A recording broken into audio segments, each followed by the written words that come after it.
Now, I don't know if it's because it's our live stream or what, but I never get notified on LinkedIn that we're live. I get Oh, notified yeah. when everybody else goes live, but Yeah. never us. Hmm. So screw you, That's true.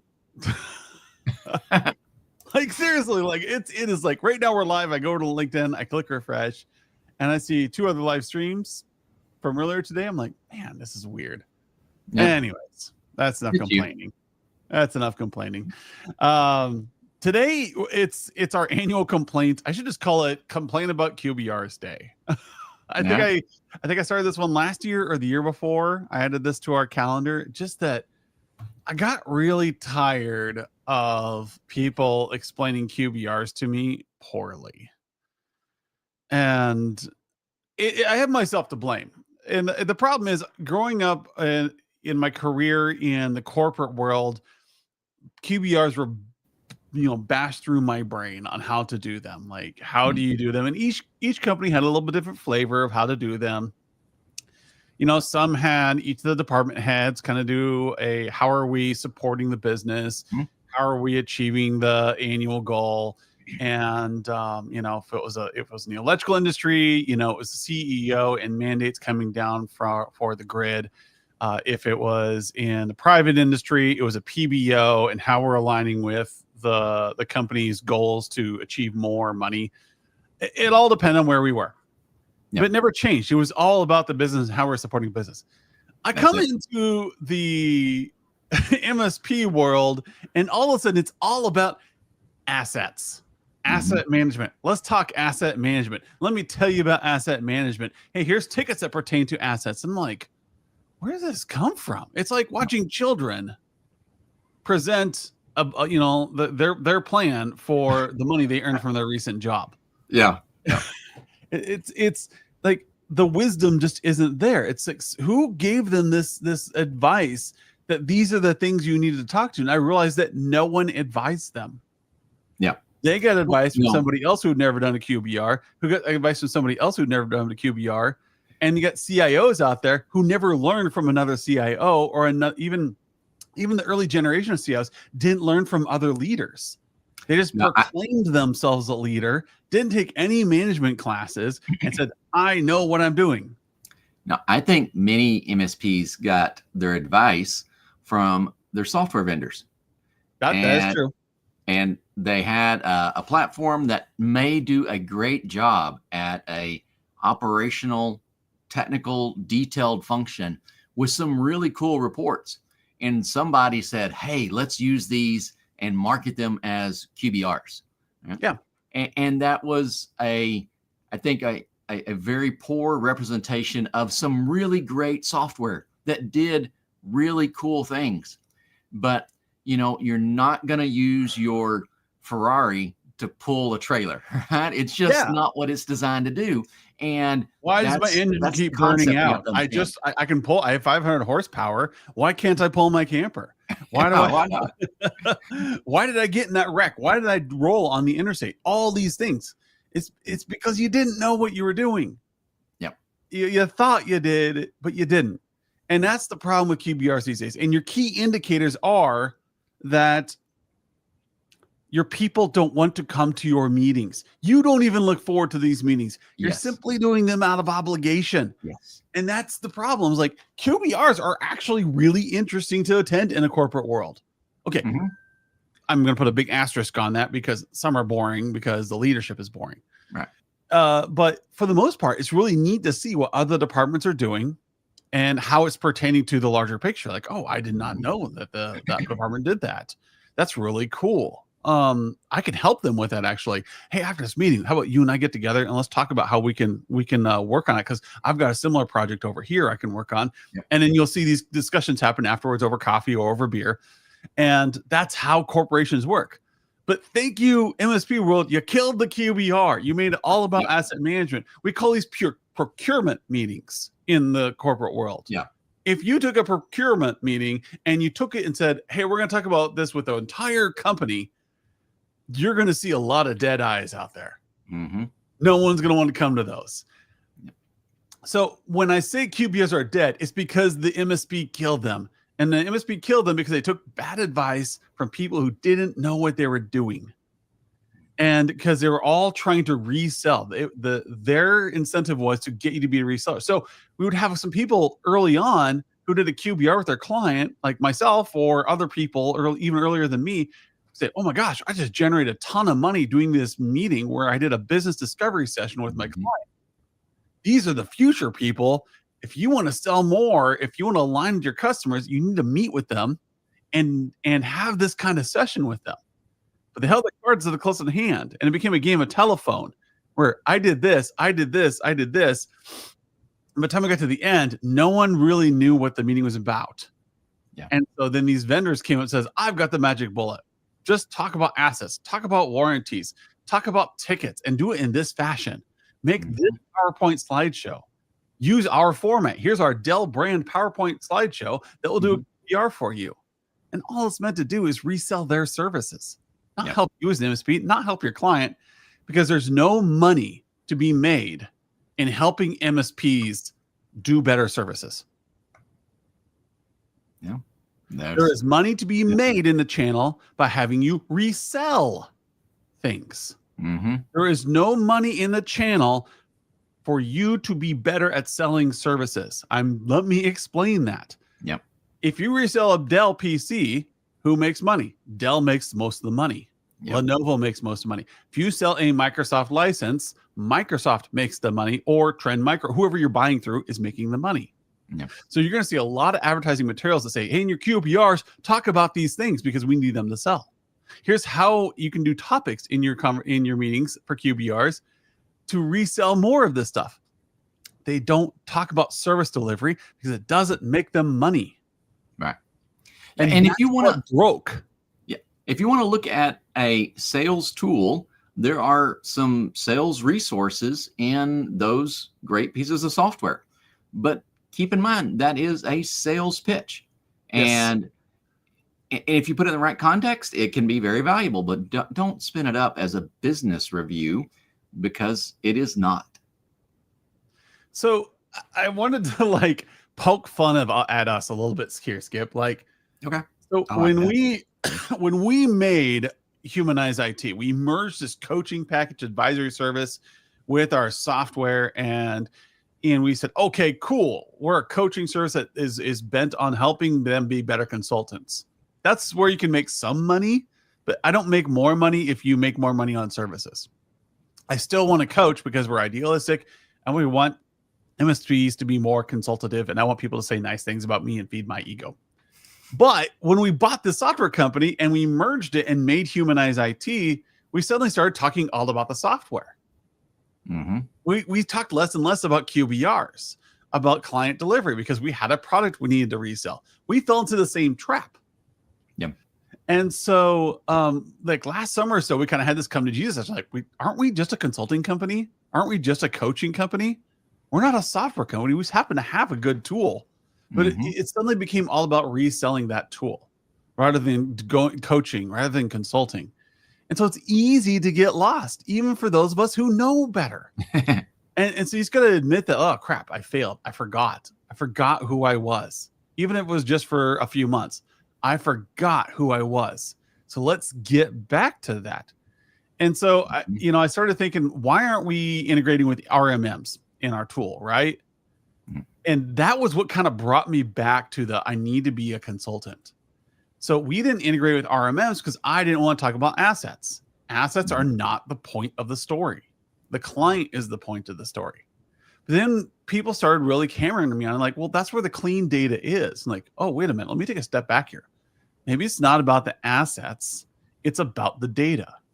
How do I make better decisions? And then I had to pivot on my mentality. Skip had to pivot on his mentality and think we should be integrating with RMMs because they have a better source of data for budgeting, for analysis, for gaps, for white space.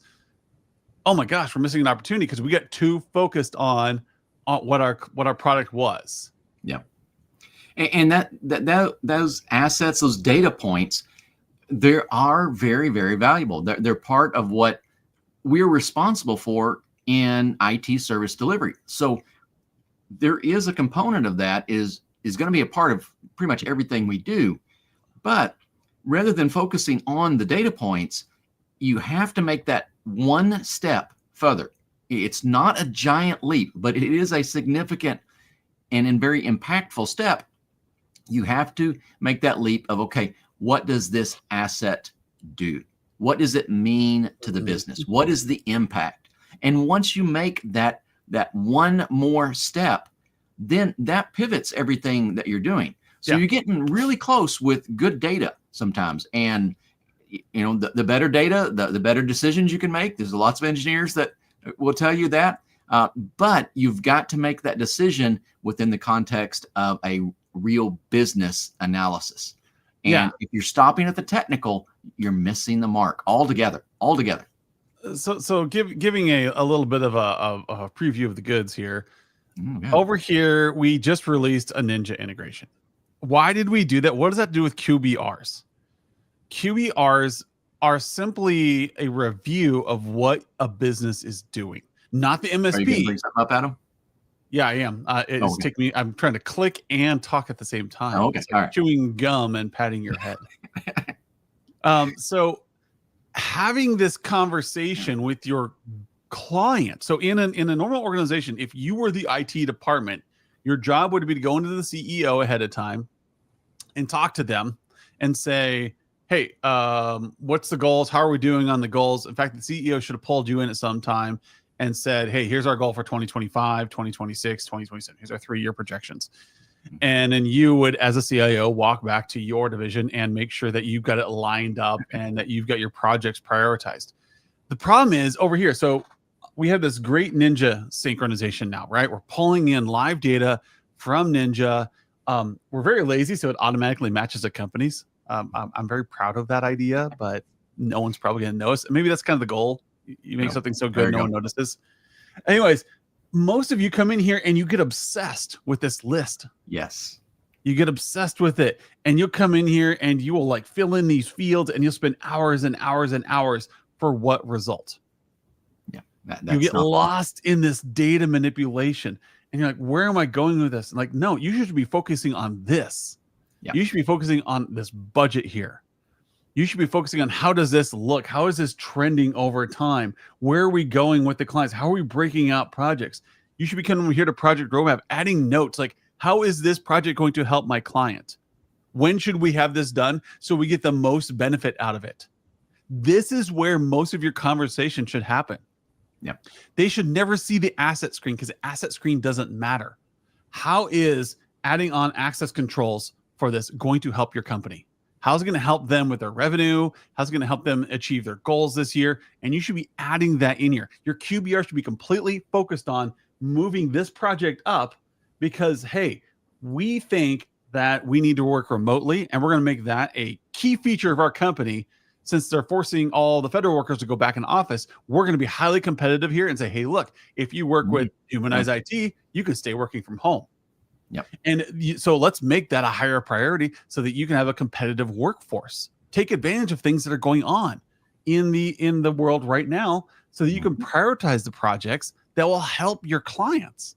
And then take notes in here. Say over here, this is going to help us hire quality employees who want to work from home, who are tired of commuting, who are tired of all these rules and everything going on. They want to work from home where they can have their own coffee, their own couch, and have their own day. That's okay. Put that in there. It doesn't have to do anything with technology. What technology is related to this, I'm not going to show you because it doesn't matter. What matters is the solution. But you can see down here, we need to buy some firewalls. We got some services we need to put in place and all that needs time. The client doesn't care. They care about what is this? It's going to be a $15,000 project, and we're now going to have a great work from home environment. They don't need to see how the hot dogs are made. So during your QBR, you should be gathering that information. Hey, how can we help you better? And then you should be taking notes so that when you sit down and talk to them, you can talk to them in a holistic fashion of where are things going? How are you promoting their business strategy? Where are you going to go from here? And that way you can have this bigger meeting that looks like this. And we should be talking about like, hey, here's the compliance initiatives we're doing. Here's the projects we completed. Here's how they went. Hey, are you actually able to work from anywhere now? How's that going? Did you get some feedback from your employees? Did we meet that goal appropriately? Come down here. What are we working on next? Oh, we have that work remotely project that we discussed a few like last year.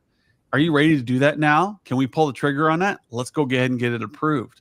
That is what your QBR is. Notice we're not talking about technology anymore at all.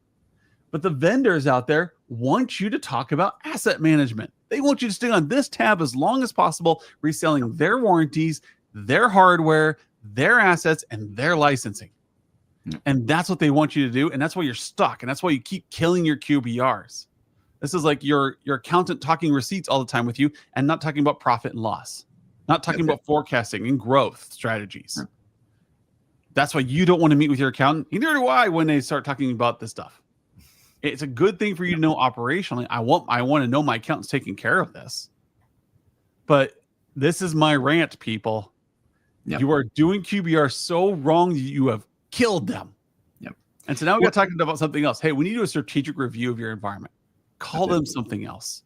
Hey, absolutely. We're trying a new initiative with our technology company right now, but we need to know what you're doing so that we can help you drive your profit margins. Yep.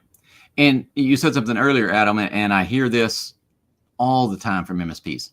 I can't get my clients to show up to QBRs. We tried doing QBRs. The clients didn't want to do them. We tried doing QBRs, but we hate getting ready for them. You take any opportunity internally to not go to the QBR because you hate it just as much as your clients do. So those two elements right there, from a very emotive perspective, are real indicators that these are not valuable.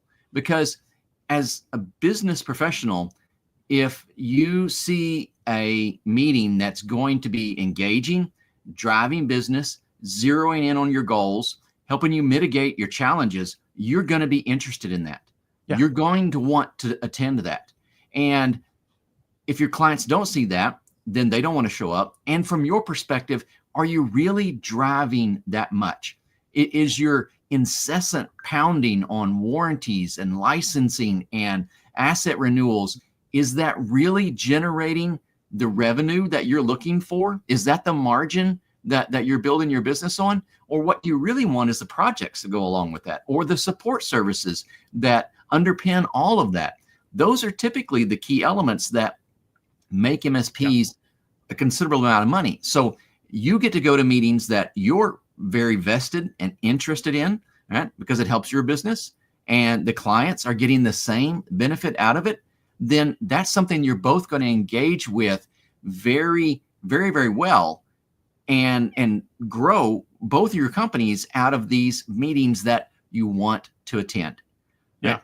Okay. Maybe it's not premiere on, the new Marvel movie. Okay. I get that. It might not be that level of excitement, but if there is no interest, no expectation of positive things really coming out of your QBRs, that should be a really, really big and easy red flag to spot that you're doing your QBRs wrong. Yeah. And let me just do a really hard truth here. It's like all of you complaining about conferences. You're tired of vendors coming up to you at conferences and doing a hard sell. You're tired of walking into breakout sessions where it's just another Rapid7 or Cisco pitch. You're tired of going to those. Take that to heart, people, because that's what you're doing to your clients. You're doing that, except for worse. These people actually are doing it so well, they're being paid to go to conferences to do it. How are you any different? There's your hard truth. When I did QBRs, more people came to them. I did my first QBR, and I was there with one person. Yep. The next time I walked in that door a week later, there were 3 people. By about the 4th session, when we moved into monthlies, I had 15 people in that room who wanted to be there. Yep. And then we were solving some massive problems that were happening. This wasn't an isolated experience. When I go in and hold meetings, there are people who want to be there. Oh, Adam's going to be here. Let me come in. I have some things I need to get off my shoulders. I need to talk to him about some things. I have some ideas. They want to be in the room. It's not because I had a PowerPoint presentation. If you've ever seen me talk, have I ever used a PowerPoint presentation, people? Never. I have a marker. I have a board. I'm incorporating your ideas in what I'm doing. That's why I'm able to generate $10,000 to $30,000 in projects walking into a room, and then you do the same hour, and they can't wait to leave. Yeah. You get me in front of them, and it's good. Yes, I have learned to be a dynamic speaker over the years. I've taken improv classes. I have messed up. I have screwed up. Heck, my last session, I spent 15 minutes of it with my fly down. We do these things, and we learn, and we get better over time. But if you spent your entire career following some script because you don't know how to talk to people, get somebody else to do it. Yeah. Go to a bar and look for the person that's holding town halls and people are walking around and wanting to be there with them. I don't care if they know technology or not. Grab that person and say, hey, can you come with me and talk to businesses on my behalf? You're going to make money. QBRs are about business, not technology. So when you killed them because you said QBR and then you trained your clients to think QBRs are all about technical analysis of assets, you have killed it. Yes. You need to reinvent this and say strategic sessions, business review. Hey, we need to do a risk analysis. Call it anything, SBR, anything that does not remind them of QBRs, so they know you're trying a new initiative where you want to learn about them. Mm-hmm. If you're trying to get a second date with somebody where you crash and burn on that first date, you got to explain to them why the second date's going to be any different, because they don't want to waste their time. You might have to buy them off with better food. Something has to change. So then when they come back in the session, it's like, you know what? I really want to hear about what you're doing, how you're trying to achieve a dominance in your area, in your town. And I want to find technology that's going to help you do that. We're going to take care of everything on the back end. Don't worry about the servers. Don't worry about the PCs. All that jazz is back there. We got that covered. Mm-hmm. Bring to me your concerns, but also I want to learn about you, because there's 10,000 solutions out there. And I want to pick the 3 that are going to make you money this year. That's it. That's a QBR. Yeah. And you need to then say on every quarter how you're achieving those goals. Review with them how you've moved the needle. Yes. And you will have people hammering down your door. They'll be willing to pay you $5,000 just to walk in the door and talk like this. I know they will, because that's what they did to me. And that's how we got Humanized IT started, is that people were demanding that we come talk to them about this stuff. And then MSP started paying us to teach them how to talk like that. Yep. People are desperate to have these conversations. And I want you all to know this. They are desperate for these conversations. They're hiring consultants to do it. They're going around you to find people who are willing to talk to them about business strategy. So if you don't know how to talk business strategy, if this is something where this just isn't your ball of wax, either one, take a business class and learn. Find your nearest university, look at some of the intro classes, and take them. Skip's being noisy over there. Yeah.